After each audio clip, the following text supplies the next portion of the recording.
Numerical solution of equation with iterative method. There are several methods to find the solution of equation, but now we talk about the iterative method. Look at the problem.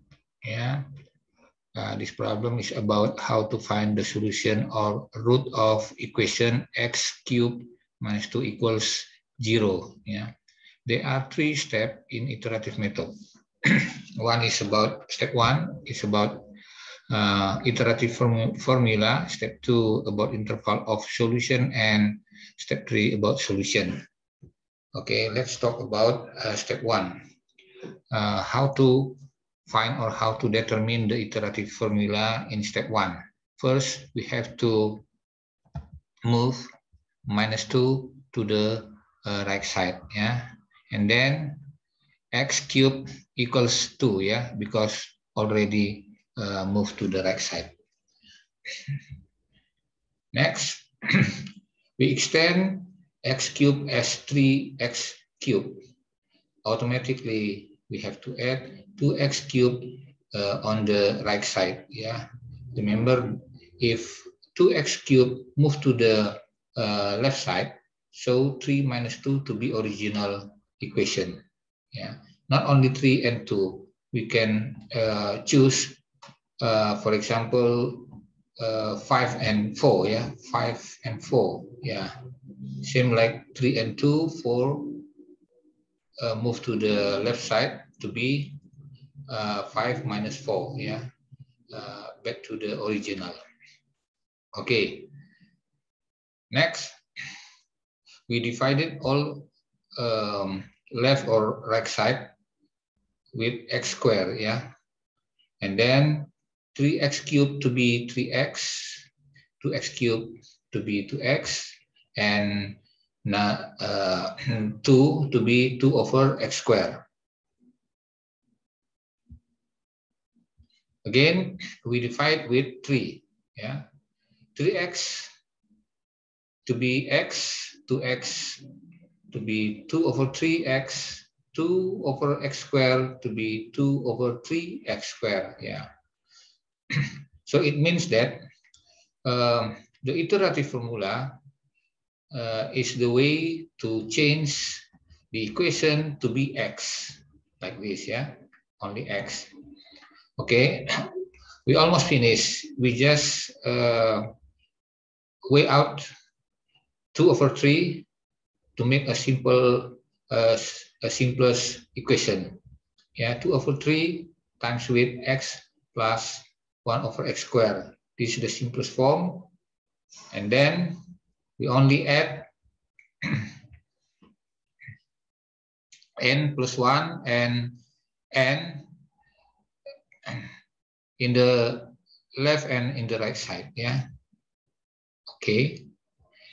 N plus 1, n plus 1 in the left side and in the right side. Okay. Is that only the iterative formula? No. We can find the other. Yeah. Look at this. Model 2 say this is model 1. Okay, model 2. Yeah, same like model 1, but different, a bit different. Yeah.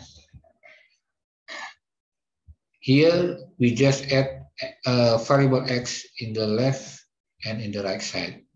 Yeah, same like in model 1. If we move, we take x from right side to the left side, that would be 0. Okay. And then we take out x from x cubed and x, so we get x multiplied by x squared plus 1. Next, x squared plus 1 move to the right side, so x equals with x plus 2 over x squared plus 1. Yeah, same like model 1. We almost finished. We just add n plus 1 in the left side and n, index n, in the right side. Yeah. Okay. Next, step 2.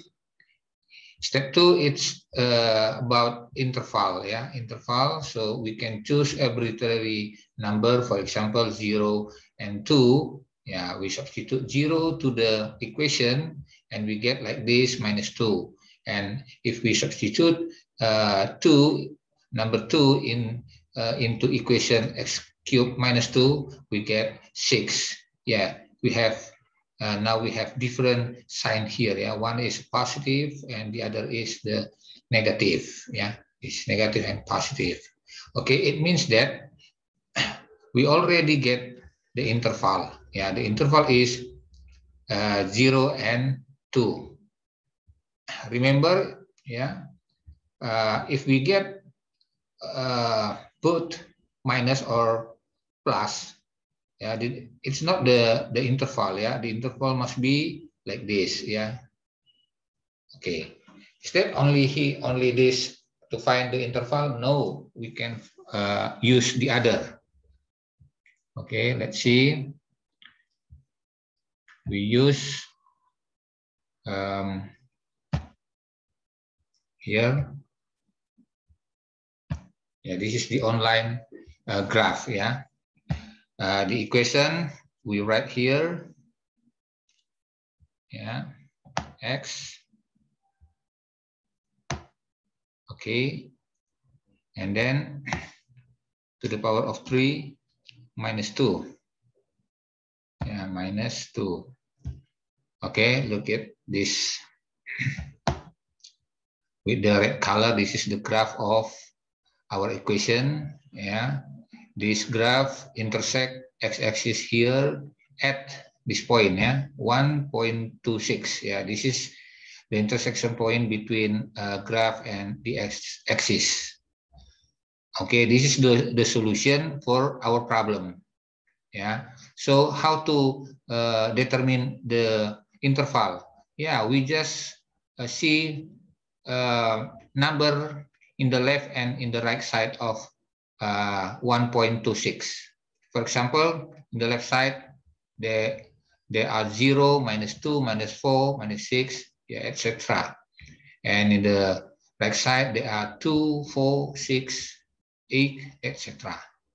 So for our problem, yeah, we choose only 2 and 0 and 2. Yeah, we can choose the other, for example, 1 and 2. Okay, now we back to the problem again.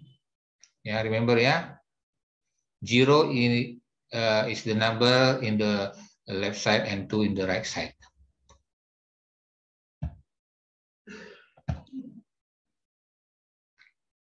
Okay,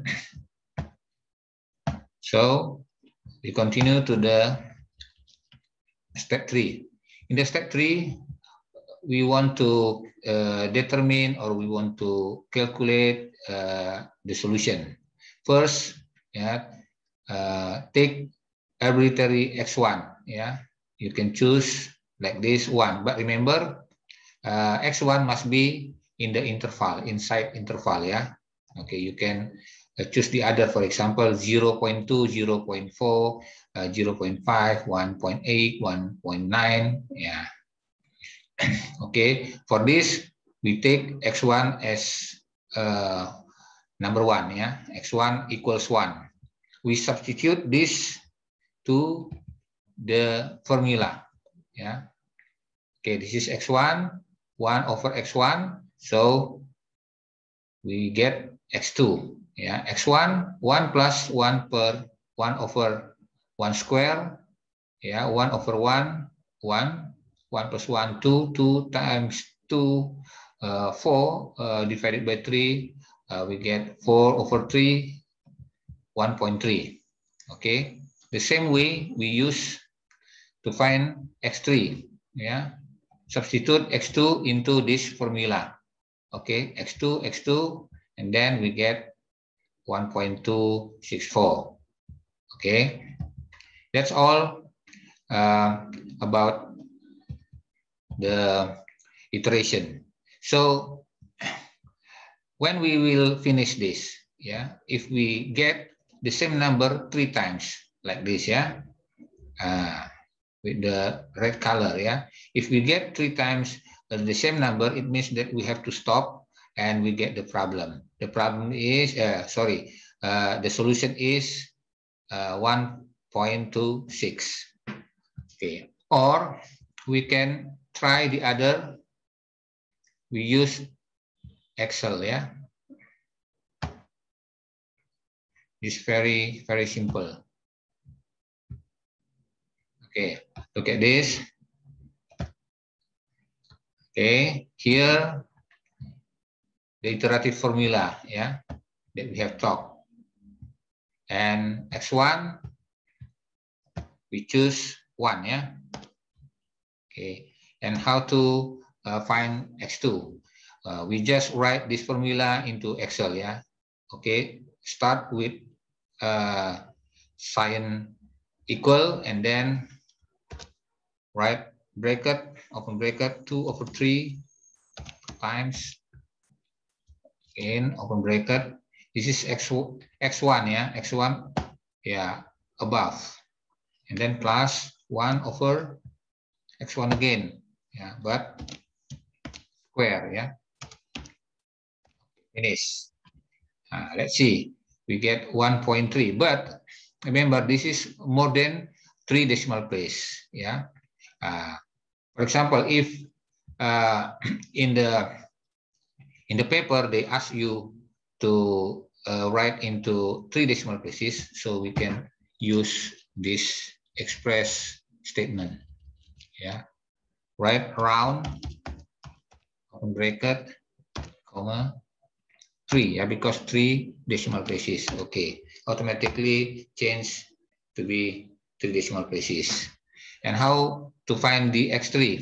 Yeah, we just see in the bottom they are plus. Yeah, we drag here. Okay, let's see, we get 1.26. As we know before, we need only 3 times the same number, so x7 and x8 we can skip. Finish. That's all. And the solution is 1.26. Okay, that's all from me. Thank you.